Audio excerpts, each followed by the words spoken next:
الحمد لله وكفى وسلام على عباده الذين اصطفى أما بعد فأعوذ بالله من الشيطان الرجيم بسم الله الرحمن الرحيم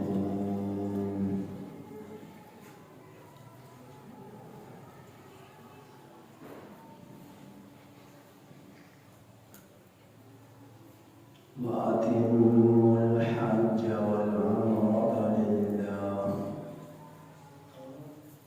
وقال الله تبارك وتعالى في مقام آخر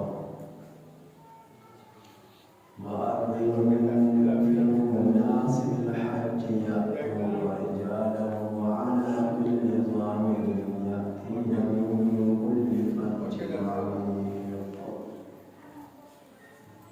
ليشهدوا منافع لهم وقال الله تبارك وتعالى في مقام آخر الحج أشهر معلومات وقال الله تبارك وتعالى في مقام آخر وإذ يرفع إبراهيم القواعد من البيت وإسماعيل آمنت بالله صدق الله مولانا العظيم وصدق رسوله النبي الكريم ونحن على ذلك لمن الشاهدين والشاكرين والحمد لله رب العالمين.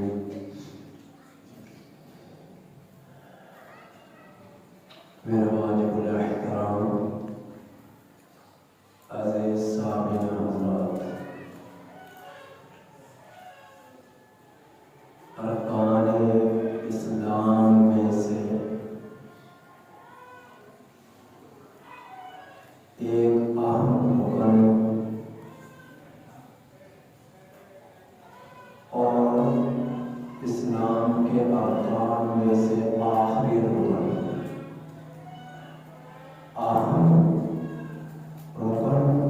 اور آخری رکن وہ حج بیت اللہ، اللہ کے گھر کا حج کرنا۔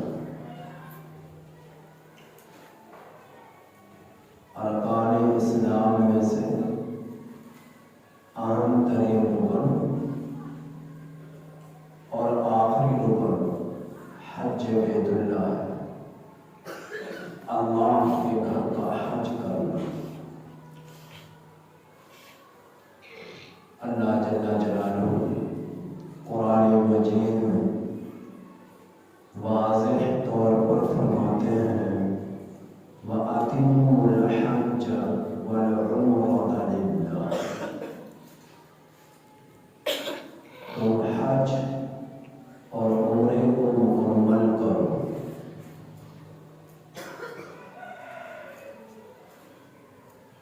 حضرت ابراہیم علیہ السلام نے جس وقت کعبۃ اللہ کو تعمیر فرمایا، جس کا ذکر میرے رب نے کچھ یوں فرمایا کہ وَإِذْ يَرْفَعُ إِبْرَاهِيمُ الْقَوَاعِدَ مِنَ الْبَيْتِ وَإِسْمَاعِيلُ۔ اس وقت ابراہیم علیہ السلام کی عمر 100 سال تھی، اسماعیل علیہ السلام کی عمر 30 سال تھی۔ جب اللہ نے آپ کو حکم دیا کہ کعبۃ اللہ کو تعمیر کرو، تو آپ جب کعبۃ اللہ کو تعمیر فرما رہے تھے تو اس کی تعمیر کا ذکر میرے رب نے وَإِذْ يَرْفَعُ إِبْرَاهِيمُ الْقَوَاعِدَ مِنَ الْبَيْتِ وَإِسْمَاعِيلُ سے فرمایا، اور یہ بہت بڑی عبادت تھی۔ کعبۃ اللہ کی تعمیر کے بارے میں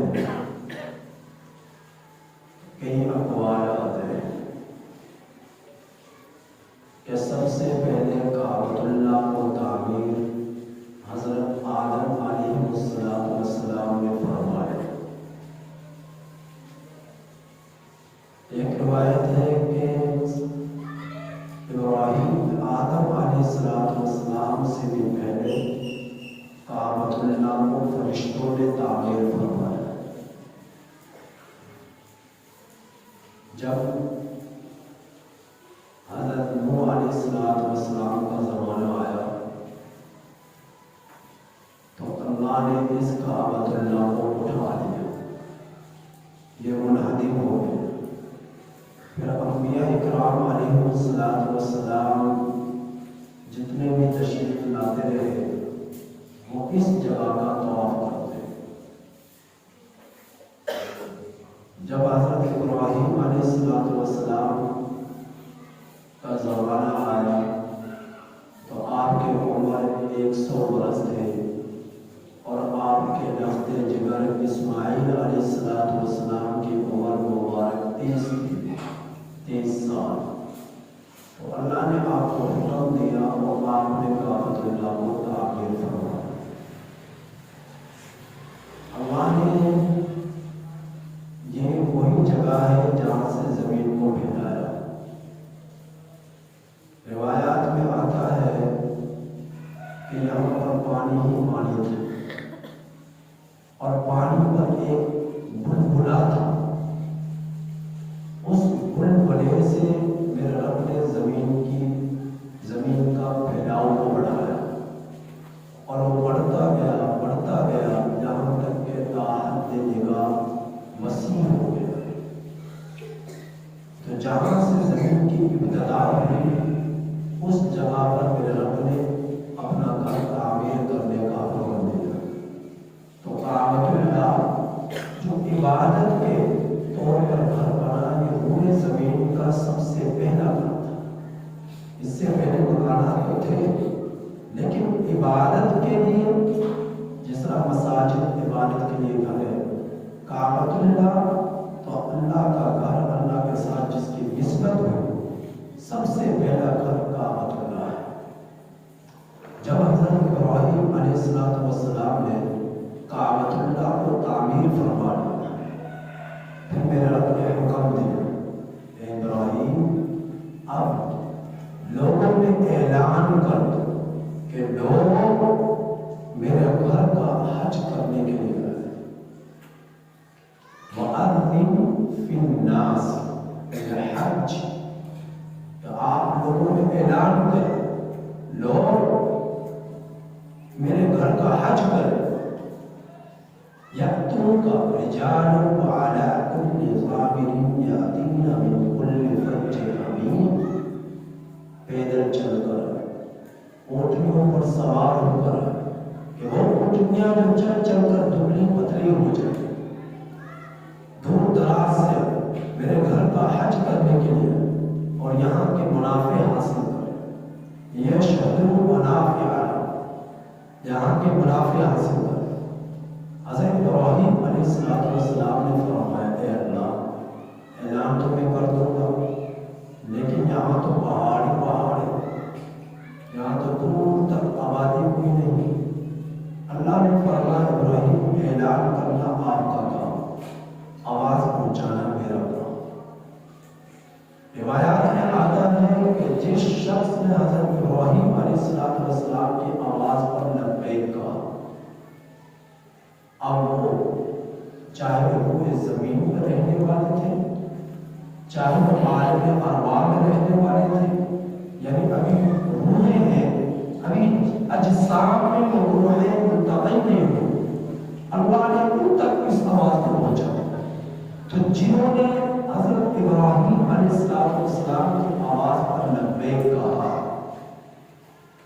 اللہ اس کی زندگی میں اسے حج کرنے کی، عمرہ کرنے کی توفیق ضرور عطا فرماتے ہیں۔ اور یہ اس لبیک کا جواب ہوتا ہے، اس اعلان کا جو انہوں نے، روحوں نے، انسانوں نے، جنات نے یا فرشتوں نے جنہوں نے لبیک کہا، تو یہ اس اعلان کا جواب جو حج اور عمرے کی صورت میں آپ لوگ کرتے ہیں۔ اور جس نے اس وقت لبیک نہ کہا تو ایسے شخص کو اللہ زندگی میں کبھی توفیق نہیں دیتی کہ وہ اللہ کے گھر کا حج کرے یا اللہ کے گھر کا عمرہ کرے۔ تو زندگی میں ایک مرتبہ حج کرنا یہ فرض ہے، عمرہ کرنا یہ سنت ہے۔ حج جس پر فرض ہو جائے، حج کس پر فرض ہے؟ کہ جو بالغ مرد ہے یا عورت ہے اور سفر کی استطاعت رکھتا ہو، مالی طور پر، جسمانی طور پر، اہل و عیال کے لیے نان و نفقہ کا انتظام کر سکتا ہو، اتنا مال اس کے پاس موجود ہے، زاد راہ اس کے پاس موجود ہے، سفر راہ اس کے پاس موجود ہے، بیوی بچوں کے لیے پیچھے چھوڑنے کے لیے توشہ دینے کے لیے موجود ہے، سامان دینے کے لیے موجود ہے، آنے جانے کے راستے کے اخراجات اس کے پاس موجود ہے، تو ایسے شخص میں زندگی میں ایک مرتبہ حج کرنا یہ فرض ہے۔ یہودیوں میں سے ایک یہودی نے حضرت عمر بن خطاب رضی اللہ تعالیٰ عنہ سے فرمایا کہ آپ کے قرآن میں ایک آیت ایسی ہے، عمر بن خطاب رضی اللہ تعالیٰ عنہ نے فرمایا، وہ آیت کون سی ہے؟ یہودی کہنے لگا الیوم اکملت لکم دینکم واتممت علیکم نعمتی ورضیت لکم الاسلام دینا۔ اللہ قرآن پاک کے اس آیت